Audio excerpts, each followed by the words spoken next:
friends पृथ्वीत कोनेनो हुनकाले धनी हब निबिचारे सबे बिचारे आपनिओ बिचारे मयो बिचारो हुनकाले धनी हब लागे घर किनिबले गाड़ी किनिबले बांगला किनिबले बिया बारु पातिबले लरा छलिक ভাল শিক্ষা দিব লাগে সেইটো সবৰে মনৰ এটা হাবিয়া হিউম্যান নেচাৰ হয় আৰু এই মনৰ হাবিয়াটো দূৰ কৰিবলৈ বহুত আজিকালি কোম্পানী ওলাইছে আমাৰ ইন্ডিয়াত আছে বাহিৰতো আছে আজিকালি অসমতো ওলাইছে ঠিক আছে সো তেনেকুৱা এটা কোম্পানীৰ বিষয়ে আজি মই কৈ আছো সেই কোম্পানীটোৰ নাম হৈছে ট্ৰেডিং এফএক্স তেওঁলোকে ফৰেক্স মাৰ্কেটত ট্ৰেড কৰে আৰু ইহঁতৰ ইনকামটো বিৰাটে ধুনিয়া সো আজি মই এই ভিডিওটোত ট্ৰেডিং এফএক্স টু স্ক্যাম হয় নে ফ্ৰড হয় নে হসা হসিকে ইয়াত আমি বহুত ইনকাম কৰিব পাৰো তাৰ বিষয়ে আজি ডিটেইলছ আলোচনা কৰিম একচুয়ালি কেদিনমান আগতে কিছুমান মোৰ সাবস্ক্ৰাইবাৰ ফ্ৰেন্ডে ৰিকুৱেষ্ট কৰিছে যে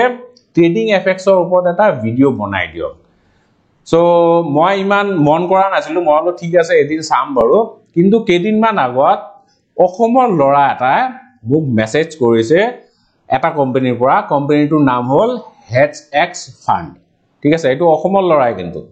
সো তেওঁ কোম্পানীটোৰ বিষয়ে পুৰা ডিটেইলছ পঠিয়াই দিছে কেনেকুৱা স্কিম হ'ব মোৰ লাভালাভ কি হ'ব ইতিবৃত্তান্ত সব ঠিক আছে ইনফ্যাক্ট ভিডিও এটা প্ৰমোট কৰিবলৈ তেওঁ মোক ভাল এমাউন্ট এটা অফাৰ কৰিছে ঠিক আছে তো মই হলো ঠিক আছে আপনি আগে ডিটেইলছ খিনি পঠিয়াই দিয়ক মই চাই ল যদি মই ভাল পাওঁ তেতিয়া মই ইয়াৰ ওপৰত ভিডিও এটা নিশ্চয় বনাই দিম ঠিক আছে সো সেই কাৰণে মই অলপমান ষ্টাডি কৰিলো ষ্টাডি কৰি পেলাই কিছুমান মই ইন্টাৰেষ্টিং ফ্যাক্ট পালো এইবিলাক মই পিছত কৈ আছো আজি মই ট্ৰেডিং এফএক্সৰ বিষয়ে কৈ দিও এই কোম্পানীটো কিমান লিগেল হয় নে ফেক হয় সো আগে মই কোম্পানীটোৰ স্কিম বিলাকৰ বিষয়ে কৈ দিম কোম্পানীটোৰ বিষয়ে অলপমান ক কিমানখিনি হসা হ'ব পাৰে নে নাই তাৰ পিছত মই স্কিম বিলাকো কম আপনি যদি কোম্পানীটো জয়েন কৰে তেতিয়া হলে আপোনাৰ প্ৰফিট পোৱা লাভ পোৱা চান্সটো কিমান থাকিব এইবিলাক হল কিছুমান স্কিম ঠিক আছে সো ইয়াতে তেওঁলোকে কোম্পানী ডকুমেন্টস পঠিয়াই দিছে সো সার্টিফিকেট অফ ইনকর্পোরেশন মানে কোম্পানীটো যে এক্সিস্ট কৰে তাৰে ইয়াত মানে ডকুমেন্টস কিনি দিছে প্ৰুফ কিনি দিছে ঠিক আছে অফিসটো তেওঁলোকৰ বাহিৰত ইউএইত আছে গতিকে তেওঁলোকৰ সাৰ্টিফিকেট দিছে আৰু এইটো হল আইএসও সাৰ্টিফিকেট আৰু এইটো আইপি ইন্ডিয়া মানে ইন্টেলেকচুয়াল প্ৰপাৰ্টি ৰাইটস অফ ইন্ডিয়াৰ পৰা কিবা এখন তেওঁলোকৰ সাৰ্টিফিকেটও আছে এইখন ইমান ক্লিয়াৰ নহয় সেইকাৰণে মই বুজি পোৱা নাই যদিও মোৰ দুটা পেটেন্ট আছে তথাপিও মই এটো বুজি পোৱা নাই সো জিয়ে নহক সো এইবিলাক ডকুমেন্টস দি পেলা তেওঁলোকে মানে তেওঁলোক যে লিগেল হয় হেতু প্ৰুফ কৰিবলৈ যত্ন কৰিছে ঠিক আছে সো এইবিলাকৰ ওপৰত মই অলপ পিছত কৈ আছো আগে স্কিম বিলাক জানি লম তেতিয়াহে আপুনি অলপমান ইন্টাৰেষ্টিং পাব নহয় নে এটো চাওক লাইসেন্স ফি লেভেল ৰিৱাৰ্ড মানে আপনি যদি ট্ৰেডিং কৰিবলৈ যায় ট্ৰেডিং এফএক্সত প্ৰথমতে আপনি লাইসেন্স লব লাগিব তাৰ লাইসেন্স ফি হল 400 rupees per year ঠিক আছে আৰু ইয়াতে আপনি ৰেফাৰেল বোনাস পাব মানে আপনি যদি কাবাক ৰেফাৰ কৰি দিয়ে তাৰ এগেইনষ্টত আপনি বোনাস পাব কিমান 25% ঠিক আছে কাৰণে এটা যদি আপনি নিজৰ downline so MLM multi level marketing তো গমে পায় এমওয়ে অৰিফ্লেম টাইপ সো হেবিলাক হল MLM সো MLM টাইপ আপোনাৰ ডাউনলাইনত যদি এজন মানুহ আনি দিয়ে তেতিয়া হলে তাৰে 25% আপনি কমিশন এটা পাব সো 400 টকাৰ 100 টকা আপনি নিজে পাই যাব ঠিক আছে যদি দুটা আনে ইমান পাব ঠিক তেনেকে 10টা আনিলে আপনি ইমান পাব আৰু এই ৰেফাৰেল কমিশনটো লাহে লাহে কমি আহে লেভেল 1 লেভেল 2 লেভেল 3 এনেকুৱা লেভেল অনুযায়ী কমি আহিব তো জিয়ে নহক এইবিলাক আপনি ৰেফাৰেল ইনকাম পাব কিন্তু মেইন ইনকাম তেওঁলোকৰ কি মেইন ইনকাম হল ট্ৰেডিং ইনকাম তেওঁলোকে যদিও এটো ট্ৰেডিং বুলি কৈছে কিন্তু এটো দেখাত অলপমান ইনভেষ্টমেন্ট ইনকাম যেনে লাগে তাৰমানে আপনি যদি এটা ট্ৰেড লয় তাৰে আপনি 0.75% ইনকাম পাব আৰু এইটো ইনকাম ডেইলি ঠিক আছে ডেইলি 0.75% ইনকাম পাব আৰু এটা ট্ৰেড লবলৈ আপনি মিনিমাম 500 টকা দিব লাগিব ঠিক আছে 500 টকাৰে মানে ট্ৰেড কৰিব পাৰিব সো তেনেকে যদি আপনি এটা ট্ৰেড লয় তেতিয়া হলে এটা ট্ৰেডত আপনি কিমান পাব 3.75 rupees ঠিক আছে সো মান্থলি ইমান হ'ব 10টা ট্ৰেড ললে ইমান হ'ব মান্থলি ইনকাম সো তেনেকে যদি আপনি দুটা ট্ৰেড লয় তেতিয়া হলে আপনি 16500 টকা মান্থলি ইনকাম পাবো ফ্যান্টাস্টিক দুটা ট্রেড ললে আপনি 16500 ইনকাম আৰু এটো ফিক্সড ইনকাম দে আপনার লাভ হোক লস হোক আপনি এইটো পয়সা পাবই সো দুটা ট্রেড মানে কি এটা ট্রেডত 500 টাকা দুটা ট্রেডত কিমান হ'ব 1 লাখ সো 1 লাখ ইনভেস্ট কৰি পেলাই আপনি 16500 rupees টু শিওর শট পাবই ঠিক আছে সো বাকি সব ঠিকই আছিল এইখিনি দাহিয়ে মোৰ অলপমান মাইন্ডত স্ট্ৰাইক কৰিলে কিয় যদি আপনি মান্থলি 16500 rupees পায় 1 লাখ টাকা বিনিয়োগ কৰি পেলাই তাৰণে ৰিটাৰ্ণ অন ইনভেষ্টমেন্ট কিমান ROI return on investment is 16.5% আৰু এইটো কিমান monthly income fantastic super Assam বুলিয়ে ক'ব লাগিব কোনে নিবিচাৰিব 1 লাখ টাকা দি পেলাই যদি মই 16500 rupees পাও মাহে মাহে সো তেনেকে 5 লাখ 10 লাখ টাকা লগালে তো হয়ে গল নহয় না কিন্তু এই ROI টু অলপমান আসুৱা যেন নাই লাগানে আপোনালোকক 16% ৰিটাৰ্ণ মান্থলি সো মই অত বছৰ ধৰি শেয়াৰ মাৰ্কেটত ট্ৰেড কৰি আছো 2009 ৰ পৰা ক'বলৈ গলে সো মই কিন্তু এইটো ৰিটাৰ্ণ কেতিয়াও পোৱা নাই কেতিয়াবা মই এটা দুটা এনেকুৱা ট্ৰেড পাইছো যে বহুত ফ্যান্টাস্টিক ৰিটাৰ্ণ পাইছো 200-500% লৈকে মই ৰিটাৰ্ণ পাইছো কিন্তু হেতু কনসিস্টেন্ট হোৱা নাই হেতু ৰেগুলাৰ হোৱা নাই ঠিক আছে সো পৃথিৱীত মই এনেকুৱা একো বিজনেস নাই দেখা যোনটো বিজনেসে আপোনাক monthly 16.5% ৰিটাৰ্ণ জেনাৰেট কৰি দিব ঠিক আছে সো সেই কাৰণে মই অলপমান ইনভেস্টিগেট কৰিবলৈ লাগি গলো আৰু সেই কাৰণে মই এতিয়া আপোনালোকক দেখাই দিও যে মই যোনটো লৰা লগৰ কথা পাতিছিলো অসমীয়া লৰাটো তেওঁৰ লগত কি কথা বতৰা হৈছিল সো মই ইয়াতে খুদিছিলো I have a small doubt what is the revenue model of your company I mean how does the company earn so আপনি যি কোনো বিজনেসতে পইচা লগাওক এই বস্তুটো কিন্তু আপনি আগে জানিবই লাগিব ৰেভিনিউ মডেল কোম্পানি এটাত আপনি যেতিয়া পইচা লগাব কোম্পানিটো ডেফিনেটলি আপনি স্টাডি কৰিব নহয়নে কোম্পানিটি কি কাম কৰে কোৰ পৰা পইচা আয় কৰে আমি যেহেতু শেয়াৰ মাৰ্কেটৰ মানুহ আমি সদায় কোম্পানি স্টাডি কৰিব লগিয়া হয় ঠিক আছে স্টাডি কৰি পেলাহে আমি ইনভেস্ট কৰো সো ঠিক তেনেকে মই ইয়াতো ইনভেস্টিগেট কৰিলো আৰু হিকানে মই তেওঁলোকক খুদিলো সো তেওঁলোকে যোনটো উত্তৰ দিছে লৰাটোৱে মই স্যাটিসফাইড হোৱা নাই AI নাম লৈ পেলাই কিবা কিবি উত্তৰ দিছে আৰু তেওঁ এটা ভয়েস মেসেজও পঠিয়াইছে কিন্তু মোৰ এইবিলাক লৈ পেলাই বহুত ডাউট আছিল কাৰণ একদম আসুৱা এটা ৰিটাৰ্ণ বহুত বেছি ৰিটাৰ্ণ প্ৰমিস কৰিছে ঠিক আছে সো এই কাৰণে মই কলো যে your company is not SEBI registered তাৰপিছত মই SEBI ওয়েবসাইটত গৈ পেলাই চালো Hegex company to SEBI registered হয় নে নাই সো তেওঁলোকে কৈছে এটো SEBI registered নহয়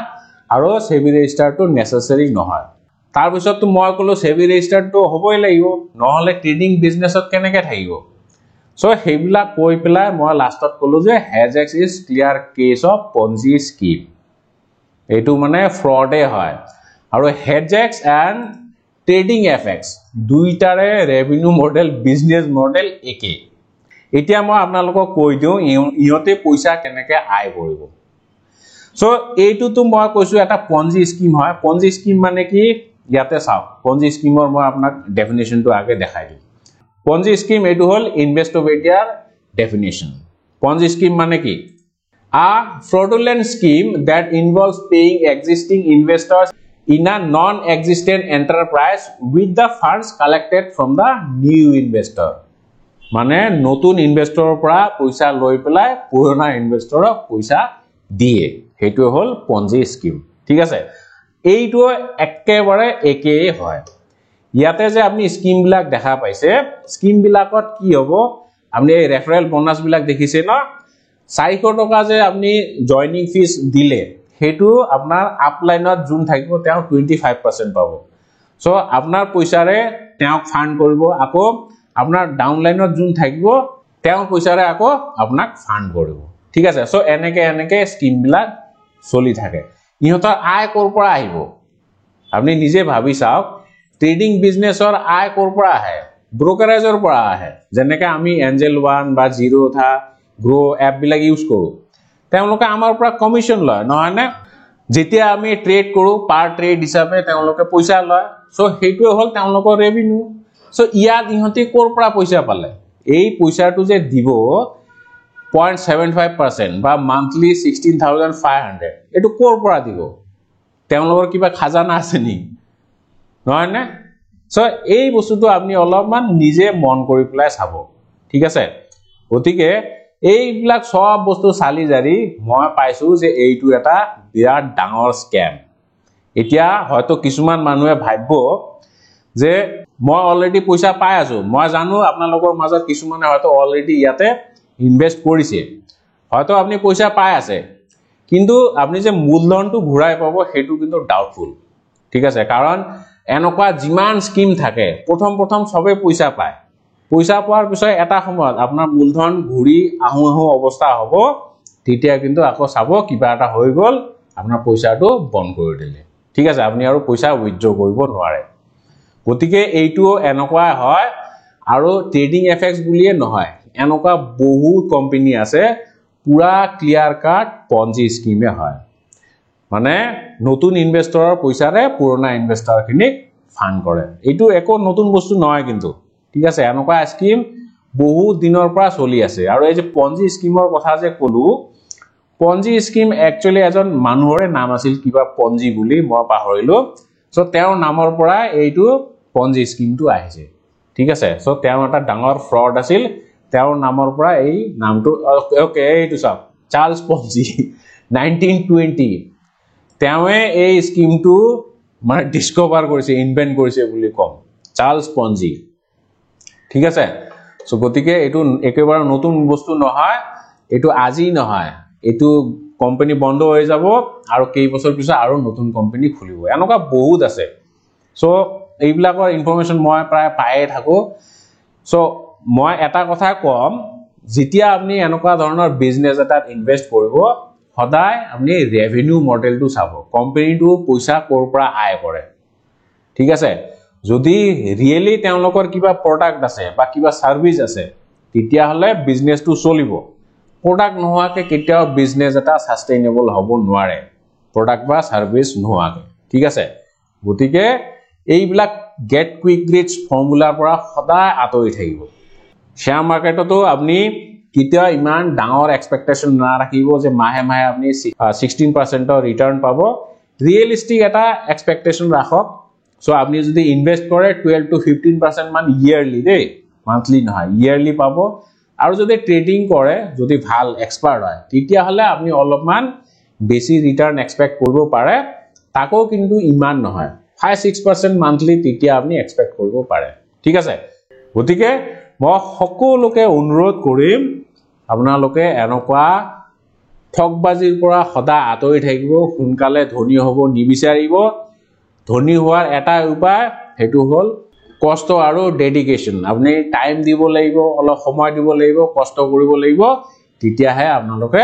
সোনকালে ধনী হ'ব পাৰিব ঠিক আছে সোনকালে মানে টাইমটো লাগিবই সো টাইমত ধনী হ'ব পাৰিব ঠিক আছে that is no shortcut to success গতিকে আজি আৰু ভিডিওটো আৰু বেছি দিগলীয়া নকৰো মোৰ মতে আপোনালোকে আন্দাজ পাই গৈছে আপোনালোকে কি ডিসিশন ল'ব লাগিব সো আপোনালোক মই ভাবো বুধিয়ক এই কাৰণে মই ইয়াৰে সব বস্তু চালি জাৰি আপোনালোকক কৈ দিলো এতিয়া ডিসিশনটো আপোনালোকৰ এতিয়া মোক লাষ্টত কক আপোনালোকে ইয়াতে ইনভেস্ট কৰিব নে নকৰে yes or no বুলি লিখি দিব কমেন্ট বক্সত ঠিক আছে মই ইমানখিনি কষ্ট কৰিছো আপোনালোকৰ সহাৰি পালে ভাল পাম সো যিয়ে নহক এইখিনি কৈ আজি এৰিছো